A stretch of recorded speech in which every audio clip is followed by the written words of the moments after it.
Coaches, what's going on? It's Coach Ian Tatum here, back with another Tatum Clinic series video. And today I have a very special guest, Coach Bandstra. But before I bring him on, I want to go ahead and give a shout out to our partners, the Coaching Share, your one-stop shop for everything you want in the coaching space. You know, you can get diagrams, you can get playbooks, you can get templates, anything you need on there. They'll help you out. They really do help us out a lot for providing a bunch of different things for us. And then First Down Playbook, we do all of our play diagrams online through First Down Playbook. Make sure you go and check them out. And then lastly, Dome Hatwear. You know, we gave out 10 hats at the clinic this past weekend, and they did a really good job of helping and supporting us. So make sure you go get your hats, man, through Dome Headwear. But without further ado, let's bring on the man, Coach Bandstra. How you doing, man? Doing good, doing good. How you doing, my friend? Man, I'm really good. So, Coach Bandstra is the head coach at Tri-County North High School in Ohio. Coach has been coaching for 10 years. We're going to talk about doing unique things to cause opponents problems. But if you don't know who Coach Bandstra is, I don't know what you're doing because you're not you don't like clinics, I guess, because Coach is like the man. Okay, if you ever go to his YouTube channel, Gap Down Backers, it's just Coach Bandstra now. Coach Bandstra, yeah, but the guy Yeah. back are kind of an affiliate of it, so yeah. Yeah, so you go to Coach Bandstra, his YouTube, man, he's got hundreds and hundreds, probably into thousands now of just videos of coaches that are he does a really good job. But Coach, let's talk a little about you first. Talk to us about who are you and where'd you grow up and how'd you start getting into coaching? Short version. I'm grown up. I grew up a little bit in Ohio, a little bit in Texas.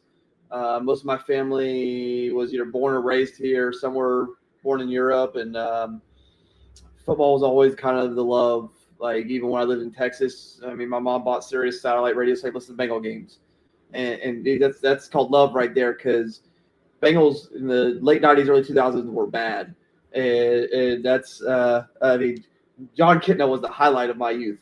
Always loved the sport. Was not a great athlete. I don't pretend to be. I was never a good football player. I will never say I was. But loved the sport. Always want to be involved in it, and kind of figured out. I don't know about my junior year that I wanted to go into some sort of athletics, and kind of coaching was the direction we went. I looked at athletic director and like scouting and stuff in college for a little bit. Went to Ohio University, which is the best sports management program in the country.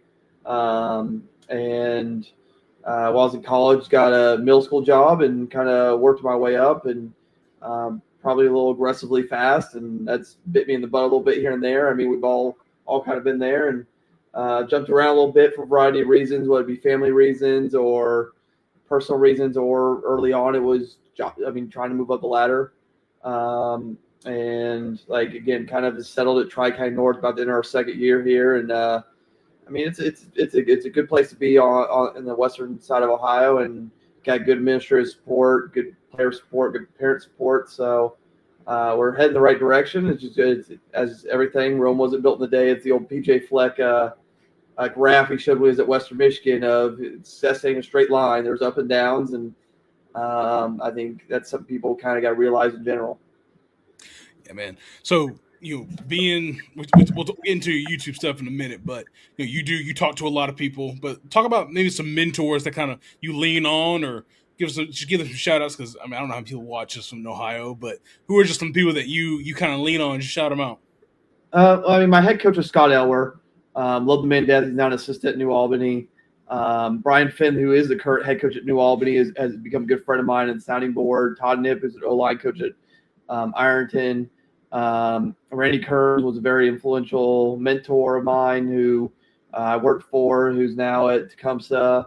Roy Toby, who is passed, who's a very well-known football coach in the Dayton area, was treated me very well. Derek Catris, who I worked for at Elgin, taught me the double wing and kind of gave me my first real opportunity to coordinate.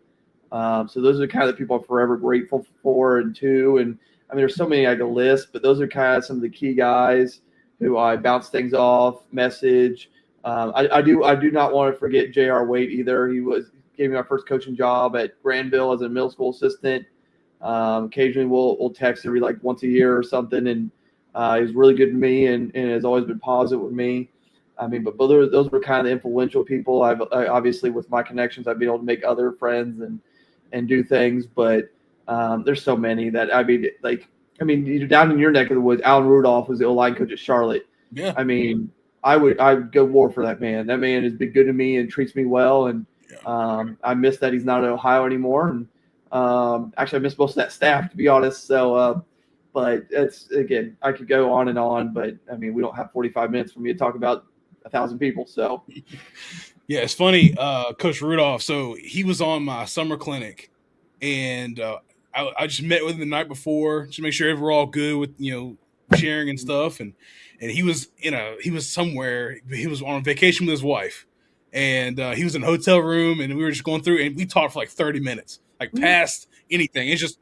He didn't obviously he's in our state and all that stuff, but we didn't talk about players. We didn't talk about any recruiting and all that stuff. It was just X to nose, and it was absolutely awesome. Yeah, Coach Rudolph, that's my guy. Love him to pieces. He did an in-person clinic for us at the thing we were hosting out here. Our second in the fall is bad weather that day. The guy after him didn't show up, so he just went a whole extra hour. Mm-hmm. Like, he is so knowledgeable on inside and outside zone. It's ridiculous. And just he could talk about just the backside tackle technique for 2.5 hours. I mean, I am serious when I say this. I think he's the most underrated offensive line coach in college football. He is fantastic. I think he's the GOAT. He is, and on top of just being a good human being. I don't know if he'll see this. If he does, he's great. But he is just generally, I'm trying not to curse because that's how excited I am to talk about it. But he's fantastic as a human being and a coach. What talk about the importance of networking, and you talk about the mentors you have, but being a mentor to somebody or just making a network connection and just helping people along in the profession. Talk about how important that is. We just talked about Coach Rudolph. We have that connection right there, but talk about how important is that? It's not just our profession, but any profession. It's a bad joke, but it's not what you know, it's who you know, and it's a lot true. Who you know can get you in a door and whatever. It's also as somebody, me as a head coach dealing with this, when you don't put certain people on your reference list, I know you worked with them or for them. It's very easy for me to call when I have those networks and those connections and ask those questions and figure out what the real deal is. Again, gets you in the door, allows you to get conversations, allows you to get access to things or have conversations with people. I mean, those people trying to get the job up. I mean, I usually get one a year, a text message thanking me because their YouTube clinic or podcast they do with me helped them get an interview or a job or whatever. And I always it's not me, it's you. And it's the truth. You did all the work. I just edited and made it look good. But again, those things matter. And I think how you treat people in general matters. I mean, we talk about that in our program and our core values here. And I mean, is there certain people I just don't care for in our profession? Yes. I mean, we all have those people. Yeah. But there's nobody I wish true ill or hatred towards, and that I won't help for the most part. And anytime anybody calls me for reference, I do try to help them out. And Alan Rudolph, for example, has written me letters of recommendation for. That stuff matters. And I think when you get to know people, and I think you have to have a broad range of who you know too. It can't just be, well, here's all the offensive line coaches in the area. Well, that's great, but there's a really well-known coach out here called Jim Place. He's I don't know, top 10 in all-time wins, something like that. He's probably the most respected coach in the Dayton area. He runs our social justice 7-on-7. There's a lot of social justice stuff out here. Head coach at a couple schools, state champion, all that. And he's one of the guys where when you build that relationship with him, he will do whatever he can to help you and go to war for you. And everybody knows him. Administrators know him.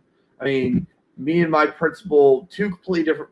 My middle school principal had two completely different backgrounds of career paths. And he's through a bunch of bigger school. I'm through a wide range. And again, we both know who Jim Place is. We both have dealt with him. So again, that's where those things matter. And I tried not to burn bridges. I think that's kind of another part of that relationship piece is you might jump doing their job or something might change, but try not to burn those bridges because that can bite you in the butt later.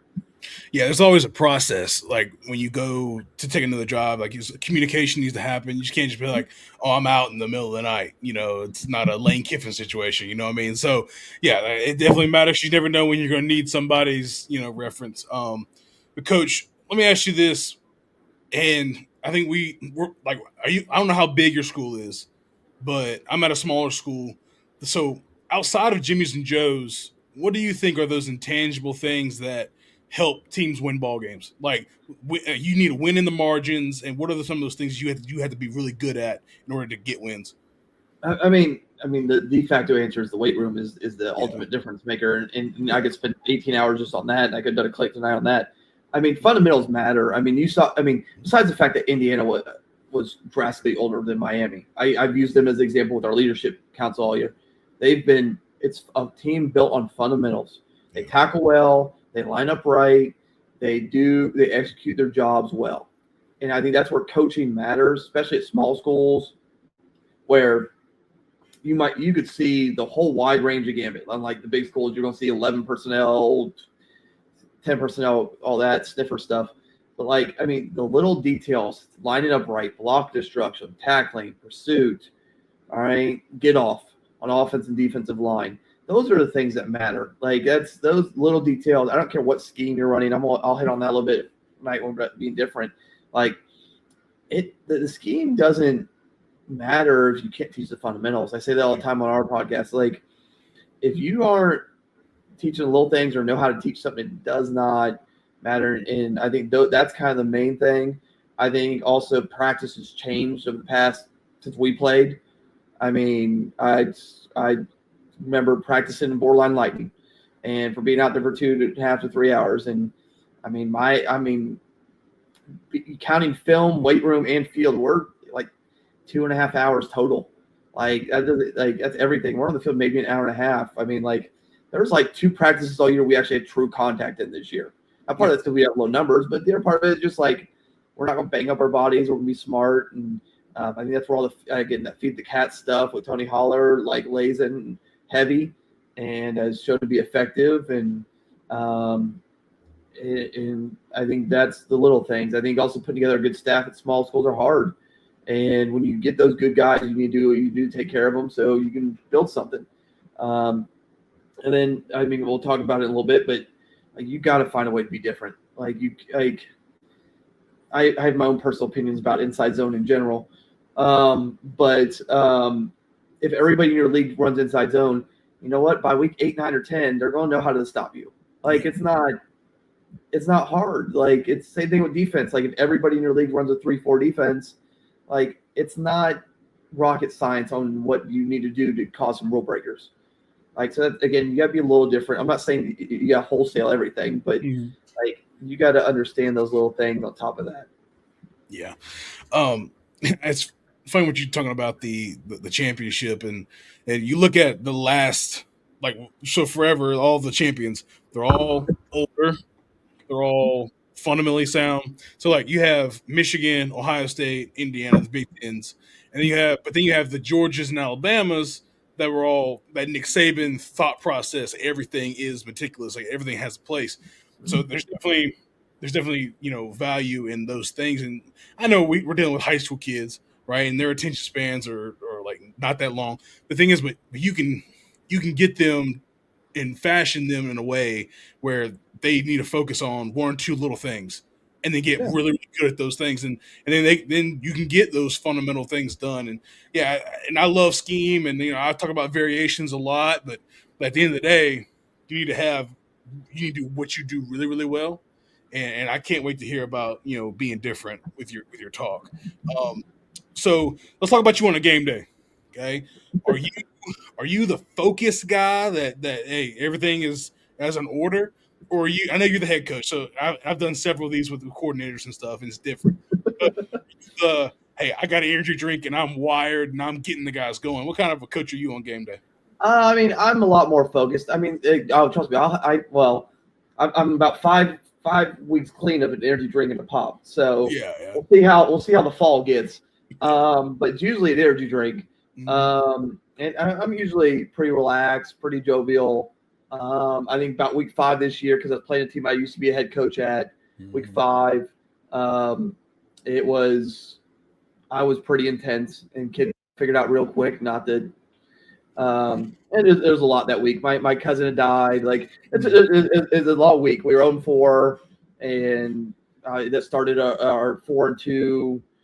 I mean, success at the end of the year. But for the most part, I'm pretty good. I'm pretty relaxed. I think that the tightness for me does not help the kids, especially when you're at a place that has had success recently. From my experience, that being super tense and super tight does not help the kids. Whereas, again, you've had success. Okay, that's a little different. But it's also just not my personality. As I've gotten older, I've gotten a lot more relaxed and jovial and outgoing. And like I said, I am very positive oriented. But yeah, I am. There's usually an energy drink or two. I had one family one year at the end of the season. They're gifting me with C4s because again, every pregame has C4 in my hand. Yeah. It became the running joke. But that's kind of who I am. It's I'm at that point we are who we are. We know what we're going to do. We're going to try to execute. I got a game plan. It's not. I'm more interested of looking at the other side of the field, to be honest, at what they're doing and how they're lining up. And again, some of that's smoke and mirrors. We all know that in pregame, but just to kind of get an idea. It's also when we became we were under center and gun this year, but we were as the year went on, more and more under center. And so when you watch teams try to mimic an under center offense and scout team is always an interesting. It's how they do it tells you a lot about the team. I'll be honest with you.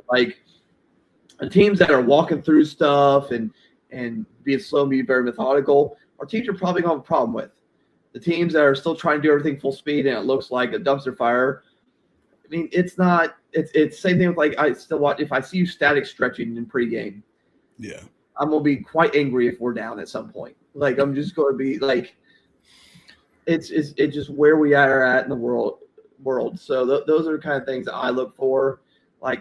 To be honest, the shorter I can make our pregame, the better. And I probably try to cut that time a little too much this year. We lived and learned. But I don't. We're going to do walkthroughs before we leave. If we're in a way, I want to get there, get dressed, get on the field, and go. Yeah. But that's also part of that feed the cats mentality. It's just you don't need a long pregame. Yeah. So. Yeah, that's a good question. I kind of pivot to this. What are some of those things that were standard, let's say 15, even 10 years ago, and that now are not even a thought? You talk about static stretching, or you could be just straight out conditioning at the end of practice. What are some of those things you could think of? Because that was kind of sparked my thought process. Well, static stretching's one. And I learned that years ago before I even feed the cats. I worked for Randy. That's one of the things we talked about. And then we would kind of joke about Sydney and how they warmed up, and they're with med balls and all these bands and stuff. But they were ahead of time, and it works. And conditioning too. We do a lot of the feed the cat stuff, 40s, and we have very little hamstring, ankle, knee injuries. Concussions have gone down since I've gone in that mythology of even running, because science has shown us a lot of a concussion prevention is hydration. It's not even. Headshots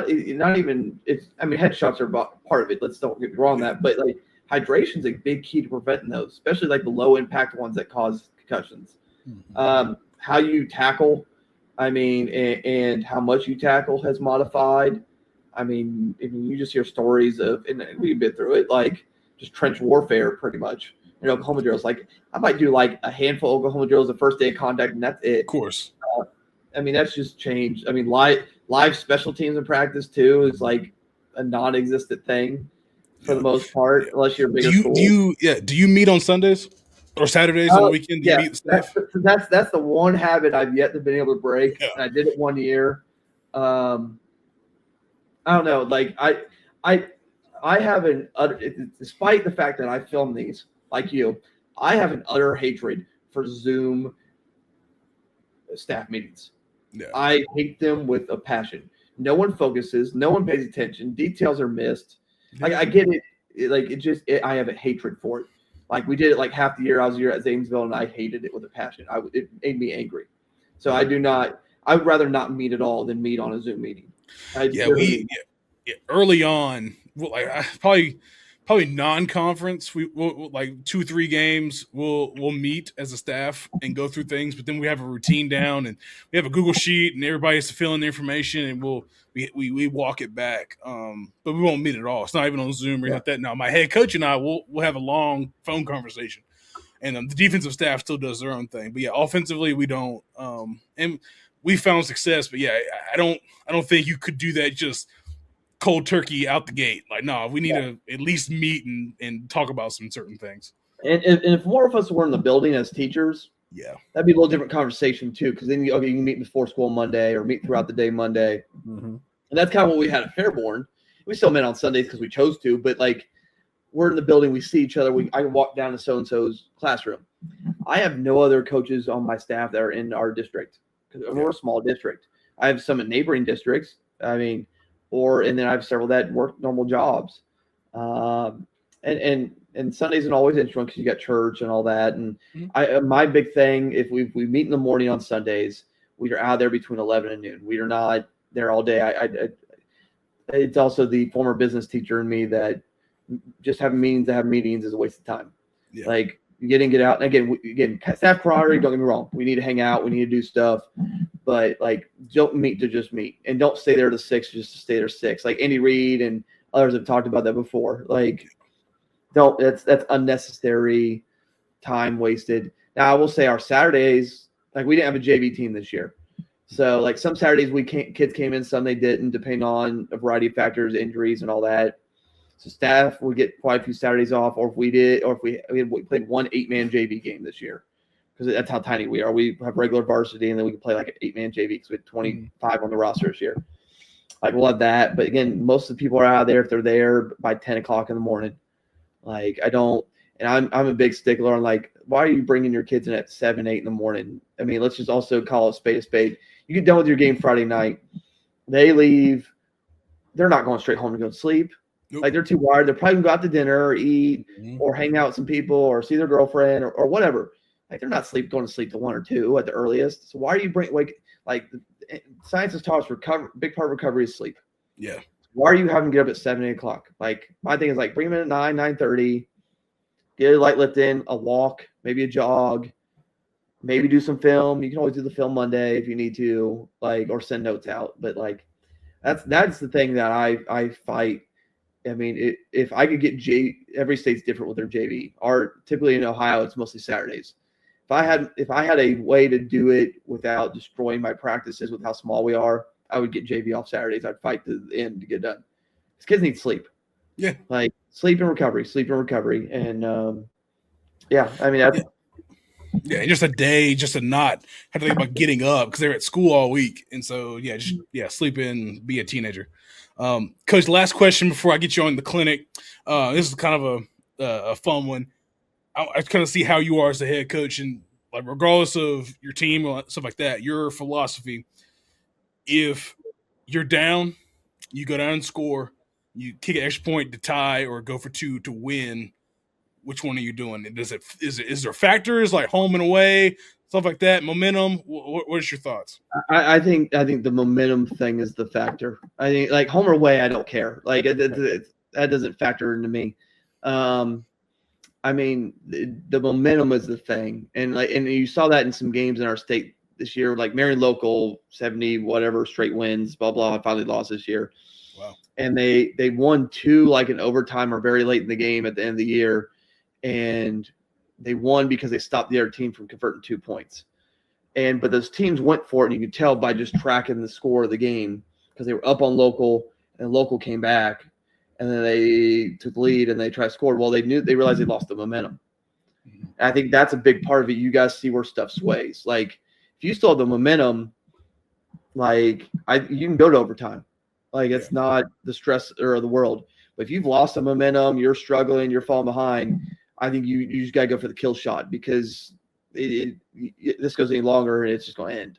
Yeah. And I think that's the biggest factor. I mean, there's some other things like injuries and health and where we're at with that. And But I think momentum is probably your biggest factor in determining where you're going to go for it. Say now, also if you just look at our statistics, I'm probably just going to go for it anyways, because I mean we weren't great at PAT field goal kicking for a variety of reasons this year. We So weren't either. Yeah, it's just like, you know what, just go for it. Like, and that's bitten me in the butt before. Don't get me wrong. I mean, 3 years ago at Bradford, we lost to Dixie because I think we went 0 for 4 on 2-point conversions and lost 29-28. So, or was it 28-27? I don't remember what it was. I think we might have gone 1 for 4. But like, no, go for it. So I got you. All right, Coach, if you want to go ahead and share your screen down in the bottom middle, click it and then hit share. Yep. While you're doing that, guys, appreciate everybody for watching. If you're enjoying the conversation, make sure you like, comment, and subscribe on the YouTube and rate and review us on Spotify. We're rocking and rolling, man, through season 2 of the clinic series, and appreciate everybody for sticking with us. All right, Coach. Awesome. I got you on there. I'm gonna back out, and you got it. Yeah, if you can't, if at any point I lose it, because I'm gonna jump to another tab here in a little bit for some video. Like I said, this isn't gonna be super long. I'm always like, it kind of, as me as a head coach too, I'm very short and to the point, and I don't like long things. I jokingly said all the time that we had, when we were at Fairborn, the first head coach I worked for at Fairborn, we as a staff would take bets on over under on his time for how long you talking in the practice. Most of the time, the over under was 15-ish minutes. So, like I said, I don't do super long talks. But I kind of what I want to talk about, because I'm at a small school, and historically the programs I've been at have either not had recent success or have historically struggled. Like taking over Tri-County North here, we had. I mean, I think the last winning season was like 17 or 18. So other than that, they're 4-6 or lower. When I took over Bradford, they didn't have a varsity team the year before. Northwestern had inconsistent success. So, I mean, this is kind of directed towards those small schools and or those schools in a league that have struggled recently or historically. And excuse me, it's kind of about being different to get an edge. Kind of as you see on our screen, that's our home stadium. Nice little, it's really nice facilities for a school our size. And then there's a picture from our season.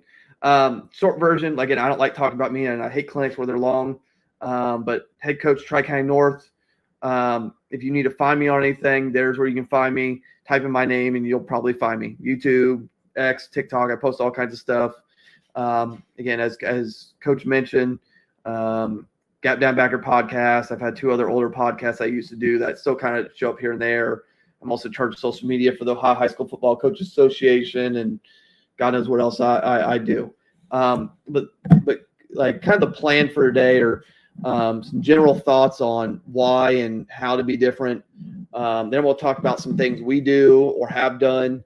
Some of this I have good film for. I've got about 6 to 8 clips. I can't remember how many I put down of just some examples of some of this stuff. Some of these things I don't have a good example, just because, again, when you're a small school, film isn't always great. But kind of going to talk after general thoughts: punt, kickoff, trick plays, funky formations, and then just kind of some other ideas on kind of what you can do to be different. And the reason I say that is, like, when you are at a school and you join a conference, I mean, let's just say you get a head coaching job or offense coordinator, defense coordinator job. Okay. After you evaluate your personnel, like, I mean, the next thing you need to look at is, like, what does your league do? I think that's a big factor into kind of before you just start deciding what you're going to do, how you're going to do it, like maybe some X's and O's. Like I get some people are married to inside zone or power or the 3-4 front, but kind of as I mentioned, like, not only do you evaluate your personnel, but like, what does everybody else in the league to do? Is everybody in your league a 3-4 team? Are they a cover 3 team? Or a 4-4 team? Whatever. 4-2-5. Are they all running the split field quarters or match quarters or whatever? Is 3 high the fat in your league? All right.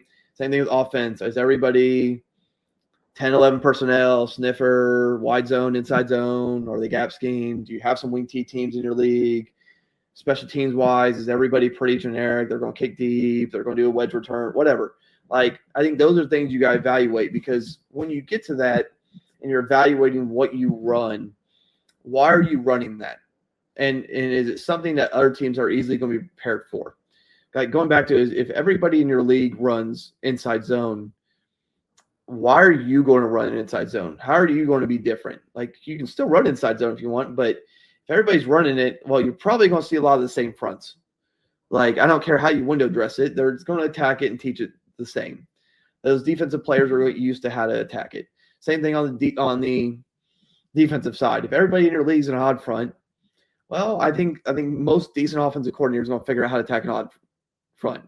Same thing with special teams. If everybody has, I don't know, a shield punt, I think somebody who's a decent special teams coordinator can figure out how to attack it and exploit it. I think the next thing you need to think about when you're trying to be different is like, what can your kids actually learn that cause problems? Like, can your kids handle a lot of verbiage? Can your kids not? How can you make this look like this or this sound like this or this formation? You want to get in this formation and change that. Because, again, when you want to be able to do stuff that cause people problems, do general adjustments or be different, okay, whether it be empty, quads, double tights, unbalanced, because like I listed there or whatever, like, is it stuff your kids can easily pick up? Is it stuff you have personnel for, and is it stuff that's going to give them problems that they don't normally see, okay?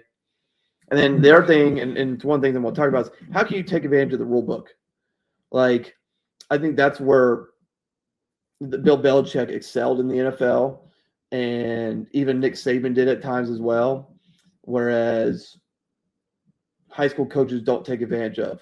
A lot of us play by NFHS rules. Those are different in college. Sometimes you have to remind referees of that, but they're different. Whereas Texas is more aligned with the college game. So, again, you got to understand your rules and how to do it, because certain rules you can take advantage of. And I'm going to talk about that as we kind of do a couple of these, but like all those are factors in what you can run and how you can run things. Like our league, because we're a small school, is very wide in what you're going to see. I saw 3 power T teams this year. I saw a team that can get in the Maryland I saw a wing T team. And then I saw a true empty / 2x2, 3x1 spread team. We saw a kind of a gap scheme, more oriented, like 2 back wingish spread team. We saw 2 gun T teams, but they're 2 completely different versions. Like one was more empty gun T, whereas the other was more like 2 tight end double gun T. So it's like we have a wide range. Typically, when you get to bigger schools, you don't have that range, and it's a lot more. So how can you attack and adjust those things? The first thought I want to give you is especially for those of you that play with NFH rules, is punt. Punt is like the bane of existence for any special teams coordinator or high school coach. It's like the one special team. That and kickoff are the 2 that if they go wrong, it's going to be 6. And it's also the stressful because you got to find a snapper, you got to find kicker, you got to block for keep that kick the snap to kick time in under 2 seconds, all that jazz. Well, like, okay, so how can we take advantage of the rule book? How can we do something that's different? Well, back in what was it 18-19, I was at Fairborn. I think we got Beaver Creek on film, or I don't remember how it was 18 or 19, and we had Beaver Creek on the schedule, or they had a common opponent than us, and they would never punt. They had no punt stats. You're like, okay, they're just not punting. And then you watch their film, and they're using field goal. And what most people don't realize in at the high school level is, one, if you kick a field goal, it does not go back to where you kick the ball from. However, it is where the ball is down. So if you kick it out of bounds for 30 to 40 yards, it's spotted where it went out of bounds. However, if you don't kick it out of bounds, as I've dealt with before, and they pick up the ball, they can return it. So, like, it doesn't technically count as punt yards, it counts as missed field goal, but, like, okay, you want better protection. You just want to get the ball off and kick out of bounds. Well, an easy solution to that is getting field goal and tell your kicker to aim out of bounds. That's one option, especially if you have a decently good kicker. Big thing you got to do, work with that, is fielding in case you don't punt it out of bounds. Okay, that dealt with us at least once this year. It's something I've, as a head coach, have kept it in my back pocket. Have I used it every year? No, but it's a good resource to have. Like, your punter gets hurt. Well, what do we do? Can the backup punter handle it? Or do we do this? Or do we just go for it? Do we kick? There's a lot of factors that go into that. But like, here's a just easy cheat code. Like, it's also saving you time too. Like, we talk about time efficiency in practice. Well, when I go to practice field goal PAT, well, all I got to do is just turn around, go a long way to the field, and I can practice punt. And we don't change any formation. The only thing we got to work on is fanning out. And again, I would suggest kick the baby out of bounds. But Beaver Creek was excellent at it that year, mostly because they had a really good kicker. And again, the other nice thing is field goal with regular punt, you have to protect somewhere between 1.7 and like 2.2 seconds. Field goal PAT, I got to protect for 1.5 or less. Okay, those little details in time. I don't have to snap as far. Like, it's easier to protect. So there's one idea to be different. Okay, especially when you don't show it on film in scrimmages or anything, and you pop that out the first couple weeks, they don't realize what's happening.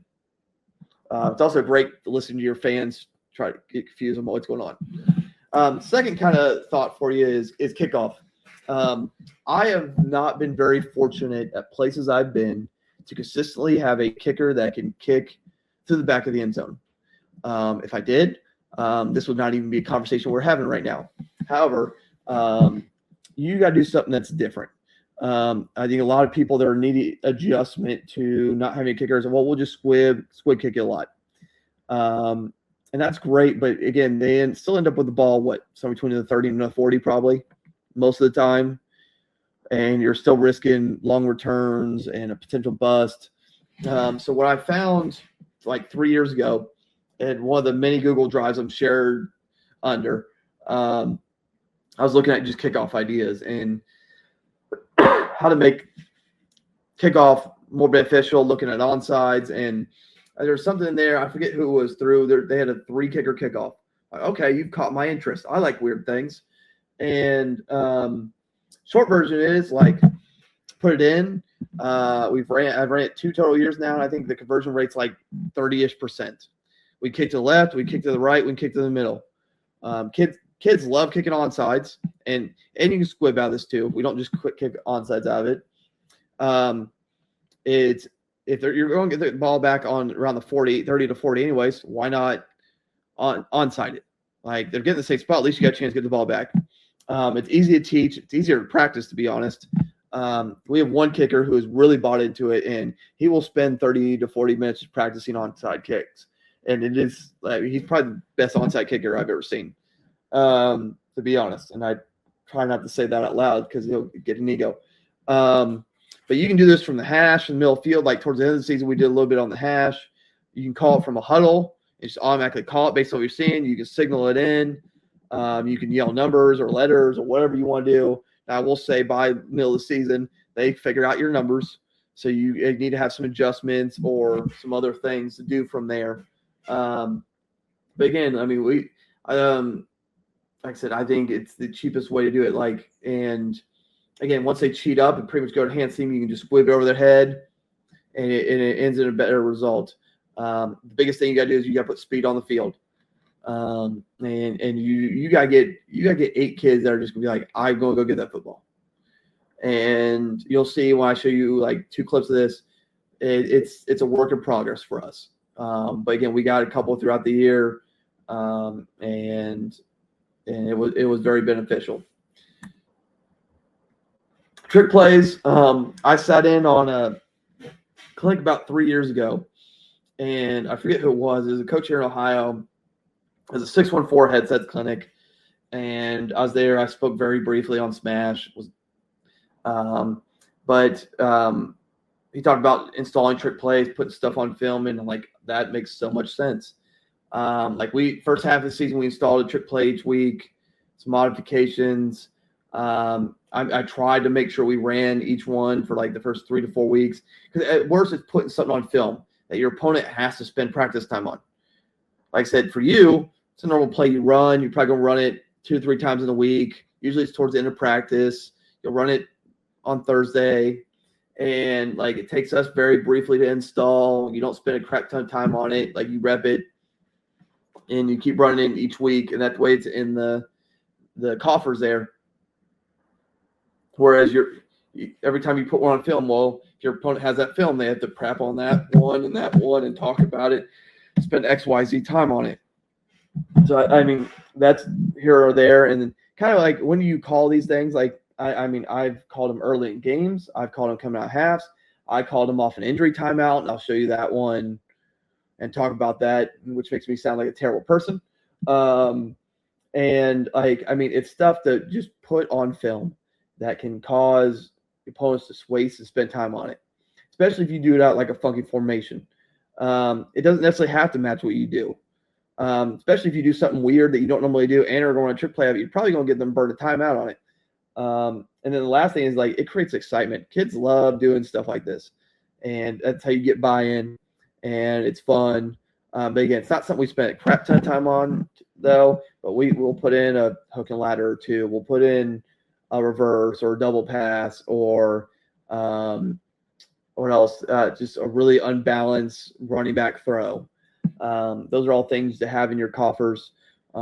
Same vice versa. I mean, we got bid on it week 10. Opponent of ours threw a running back pass, scored on it. They tried to run it later in the game. We picked it. So, I mean, like I said, I think it's good ways to kind of create excitement amongst your team, but it's also, again, things that cause your opponents to have to waste practice time, and that you can kind of just, I mean, go for the jugular at times. And I think they're great when you can sense momentum swinging or an opportunity to throw stuff out there.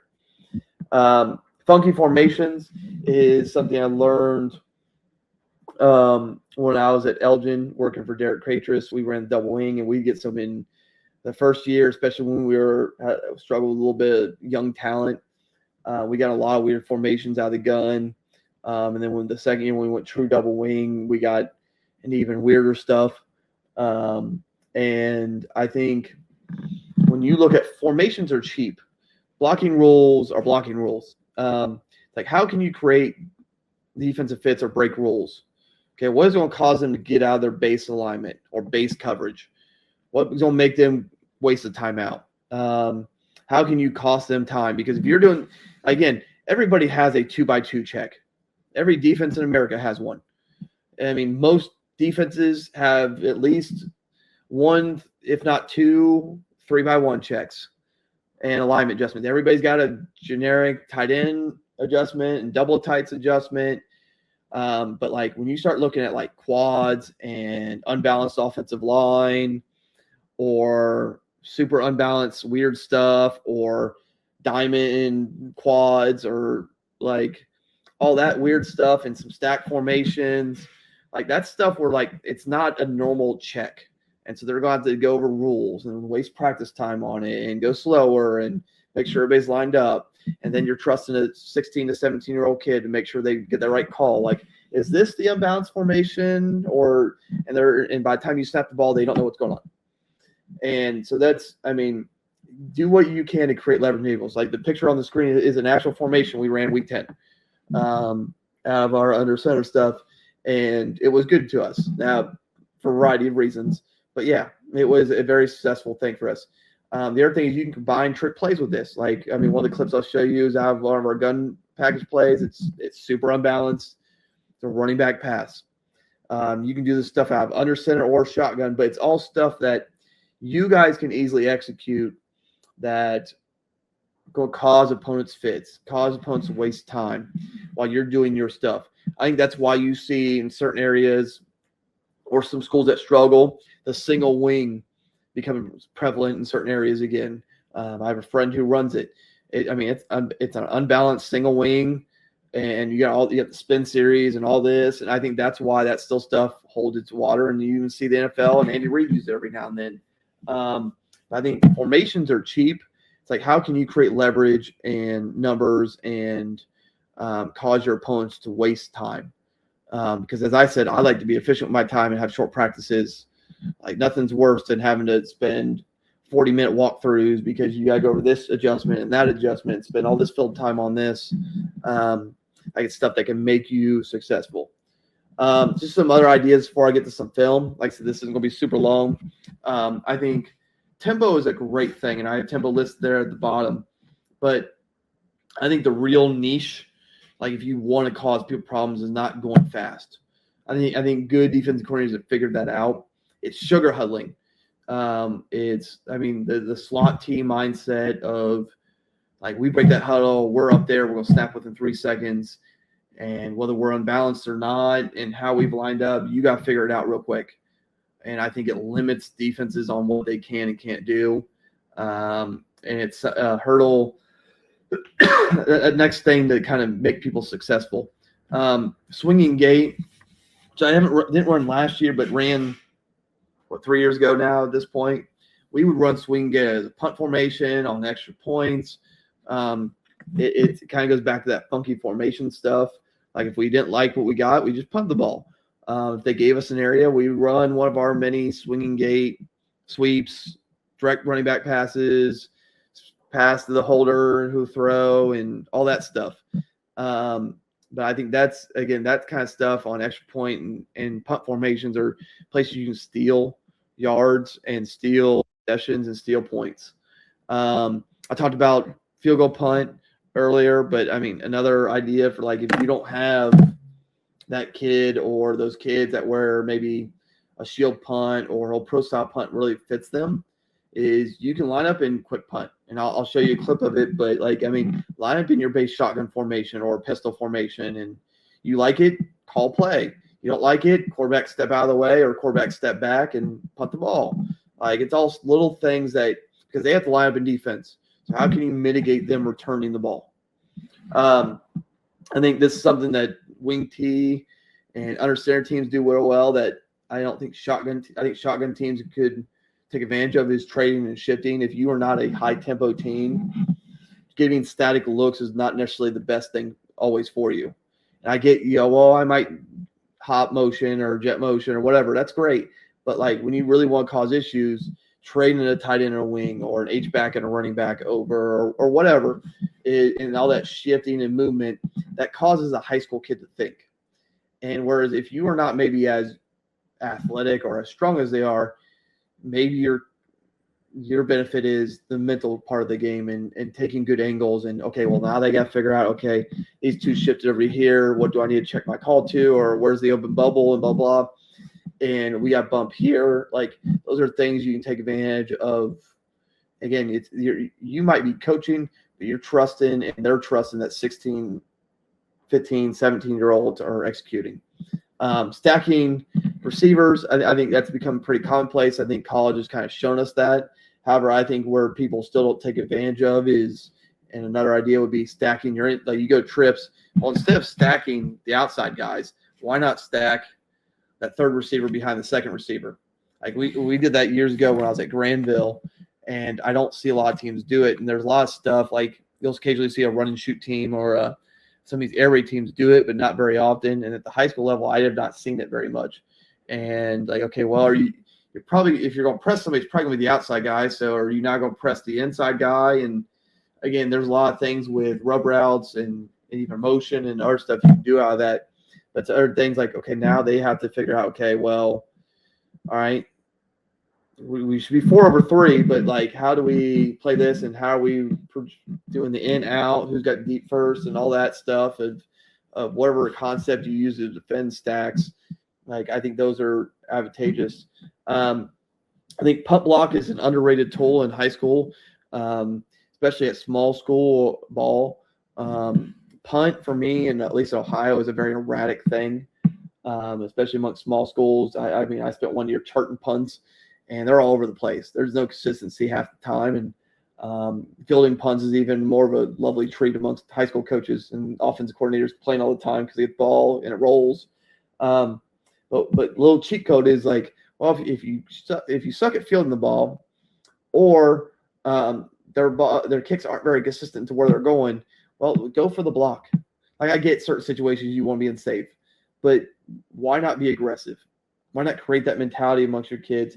Also, like you get a block, that's better field position. Like that's one of the things we did when I in was it 2019 or 2020, we're very block aggressive. And I think we had like 6 or 7 on the season. Like I said, those are little things that steal extra possessions, steal yardage. Also, like as somebody who's been a special teams coordinator, you got to figure out how to block everything, and you got timing becomes critical. And like I kind of said earlier, trusting 14 to 17-year-old kids. Okay, well now I got to make sure I snap kick ratio is 1.8 or 1.7 and better. Because if not, something's getting blocked. It also puts pressure on that team. Okay, who may be trying to hide a kid on punt to give somebody else a break. Well, you can't necessarily do that if we're full sending people. And the last thing is tempo. I think shotgun teams do a really good job at the check with me and the hand signals and going fast. But I think the real niche, like if you're not sugar huddling, is an under center team that has tempo. When I was at Marion Elgin with Derek, that second year, we were pretty much the tempo team, and we ran foot to foot double wing. He had about 6 or 7 code words that he would just scream out, and we're on the ball now, snapping the ball. The code word gave us formation, motion, play, and we went. I mean, we rushed for 4,900 yards that year, and I think those are kind of little niche things that you can take advantage of, whether it be hand signals, code words, whatever. But I think tempo, if done right, can be done well. But on the inverse of that, I will also say if you have a bunch of teams that move fast or you're not very good, maybe the best thing for you to do is slow the game down. We had one team that had struggled with numbers that we played this year, and they would take that clock down to like 2 to 3 seconds every time before snap the ball. At least would shorten the game and give them a competitive chance of keeping it close, like a 26, instead of if they would have gone normal speed or tempo, it's 40-6. And I think those are things you got to realize where your team's at and take advantage of those things. Like you want to stay in close ball games, and you know you're not very good, whether it be you're really young, numbers, whatever. Okay, well, how can I mitigate that? Well, keep running the ball, efficient passes, keeping the clock moving, and just taking that baby down to 2 or 3 seconds. Again,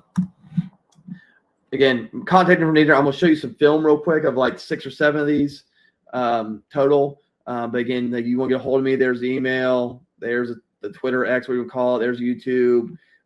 Any presentation, including this one I've ever done, is on CoachTube for free. Any of the public ones, all but one, because I accidentally deleted that one and I still can't find it. It makes me angry, and we're going to move on from that. But yeah, those are always the kind of get a hold of me. But hopefully this transfers right as I minimize the screen and go this screen. Kind of, I'm going to show, I think I have 6. And first thing I'm going to show you is the 3 kicker kickoff. I mean, one's got kind of ends, again, D7 in Ohio, I mean, don't necessarily have the greatest film and all the time, especially when we go away. We're kind of at the hems of our opponent's facilities and where we can film from and the angles and all that. But kind of, I'm going to show you 2 of the kicks we recovered. I think I can't remember how we covered like 5 or 6 on the year this year. We ended up squibbing a lot just because we get a lot of hands team. But even when we got hands team, we'd still go for it. Like I said, got 3 kickers in the middle, as you can kind of see. And then we got several people outside. And kind of, I mean, as we kind of go through this, again, I've already given a signal or yelled something for the sideline. And again, part of it is a bounce, but again, we're going to be aggressive. We're going to kick. Okay. And again, great kick. Didn't get on top of it right. And we're over it. I think Aiden Ritchie there on the outside had, I think 3 or 4 recoveries on the season. And the only problem with being the only team that has turf in your league is when you go play grass fields, the ball gets kicked differently, so your kicker's got to figure it out. But again, this is a nice little angle kick to the right. And again, my biggest, again, is year 1, and they get better as the season went on. But like, our eyes need to snap here, and we just need to go. But again, get on and go. Same game. Okay, same play, just different look at it. And again, like I said, this group just needs to move much quicker off the ball. Again, he did a great job all season, and get on top of it. Okay. Earlier in the season, all right.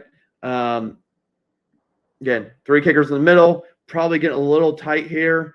Again, these guys need to fan out just a little bit more. And again, this time we're kicking the left. Okay. Got a really good bounce right through their hands, and then it's just a scramble for the ball. All right. Again, it gets a very good team week 1 who we lost to here. I think this was like the second or third kickoff we done. We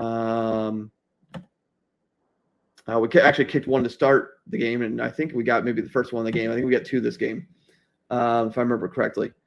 But again, as you see, they're lined up in hands. Doesn't really stop us. And again, get a good bounce and go. Week 1 non-league game. Now, again, as we kind of get later in the season, we have some calls. Like if you're going to leave voids like this, okay, we try to drop it in these various areas to either try to recover it. There's one later in the season we covered because, again, they're here. My boy is outside of their outside guy, and he recovers it right down here. Other times we're just trying to drop in the hole and trying to get good coverage. But again, biggest thing we got to work on is just kind of get off as kids kind of figured it out early in the year. Got some other stuff. Again, I talked about that's what I'm looking for. Trick plays earlier. Now, again, we talked about time and place and all that stuff as well. I called this one right after an injury timeout. One of their kids had passed out on the field randomly, and which was terrible, and thankfully he was fine. But this was kind of the opportunity. Now, I will openly say that you probably could argue that this probably should be considered an incomplete pass. Our running back on the hook and ladder fumbles it. Thankfully, with Ohio rules, when he fumbled it and he fumbled it forward, it went dead where I think he started fumble or however they adjusted the rule this year. But these are little things like, okay, when can you take it? Well, when they're distracted by something else, it would be an injury or player adjustment or not enough guys on the field or trying to get sub, whatever. So we come out, we're on our hash, and again, we have our shotgun package, motion a lot, and again, so eyes go there. Again, easy thing to protect, catch, throw, and here, and then as you see, you probably could argue that may be an incomplete overall pass with how everything goes. However, it's kind of a pass. If he does not fumble this, I don't. Again, knowing this kid and who this kid is, he probably gets down to the 20 or 30 instead because we fumbled it. It's there, but again, first down, and like I said, off of time and what ended up being a close game that we were up 14-13 at half, and we just got attritioned out with their more players and experience. Another example of this is early week 1, and against a very good team, kind of the ones I showed you onside kicks earlier in the year. Again, we'd shown base stuff out of our shotgun package early in the season. We'd come out in it and just run a running back pass. It's incomplete, but again, for a variety of reasons in terms of, it's just in terms of the pass, in terms of their receiver play, but it's learning experience, but also the kids understood like, oh, crap, that was open. And you can kind of see it. Again, toss, kind of our shotgun rocket stuff, and everybody's initially biting down. And, I mean, I'll say this safety does a really good job at staying home. Again, you get a little more air and not behind at an angle, and you're talking an easy 20, 30 yards. But just placement of the ball. But, again, you see these things like, okay, it's almost there. But also now the rest of the week, anytime we get in this formation, the rest of the season, people got to put time and effort into it and how to line up and know, okay, well, they might have a running back pass out of this. We showed a throwback at one point out of this. We could run some of our normal plays out of this. So those are all kind of things that we kind of have at it. But again, it's stuff now that the opponent has to waste time on that we don't spend very much time on. And the last one is that we'll kind of show you is kind of that unbalanced formation out of our under center to the stuff. It's week 10. It's a rivalry game. This year was the first year we beat our rival in like 4 or 5 years. And again, we go super unbalanced. I go guard over and tight end over. So our under center double tight stuff. I mean, the only person backside is our backside tackle. And we just run our toss sweep out of it. And again, part of the reason we do this is, okay, well, we hadn't shown this all year, at least this over heavy set, and just look at the numbers. Like we still like, okay, here's the center. Like, I mean, you got one cat back here. Okay. And you got 1, 2, 3, 4.5, give or take, behind the center. Okay. And so just from a numbers, we outnumber you to the play side of the attack. We also we're able to take advantage of a bubble here and to the edge. And as you kind of see, a part of it's also just decent blocking, and there's blocks we miss, as you see. Like, we missed the big boy right here, but because of execution, like, we're there. And I mean, I think I probably called this set, I don't know, 10, 15 times that night. But again, these are all kind of little things that you can get advantage of. I will also say I learned from Steve Chanel, who's a very good wing T coach in our area. He loves getting unbalanced and running into his sideline. And I think it's especially at the small school level, like trusting the opposing press box to communicate what's going on to your sideline is always an interesting thing. And I don't think it always gets relayed the best. But again, these are little things like, hey, we're going to go unbalanced to our sideline. We're going to run toss. We're going to run a couple other plays. And again, we got a 24-yard gain on it. And that's kind of, now it helps. Again, we have 2 solid blocking backs here and a really good runner here. But again, even with a missed block or two, and again, I show not everything's perfect. Again, we are by far not there yet. But again, we miss a block here. But we have other kids that pick them up. We have kids that climb. And some kids that are looking for work because there's nobody to block because just of angles and numbers. So again, those are just ideas. The biggest thing, like, as I kind of wrap up, is the communicate is like, and I'll go back to this as I talk, like doing what everybody does is fine, but if you're not in that top half of your league, probably not the greatest idea. I get we want to run stuff because we think it's going to get kids to come out or retain players. I've done this for, 15 years now, and I don't think I've ever lost a player to the off style of offense we've run. I've had kids who haven't transferred in because of the style of offense, but I've never lost. You get kids by winning and building relationships. Those are the 2 main ways you get kids to come out and play and retain kids. And so with that, like, don't worry about the style. It's like, how can you be different? It doesn't have to be a Saturday or Sunday offense. Like, but how can you be different that takes advantage of your league and who you're playing, whether it be offense, defense, special teams? Like, if you have a very unaggressive league, you being the aggressive team might be the best thing. If everybody runs cover 3, you might want to look at cover 2 or cover 4. Like, just things that cause people problems that you can run that maybe not everybody else runs, and see how you can take advantage of that. Because again, how can you waste their time while maximizing your time? Heck yeah, man. I love that. And I think that's, if I can remember how to stop sharing, Coach. There you go. There you go. Yeah. I love that. You went right in step with the question I asked, how do you win in the margins? And that was perfect. I love it. I do have to ask you a question. What's with the lays in the picture? Oh, that was a Hawaiian night. Gotcha. That's what I figured. So like I try.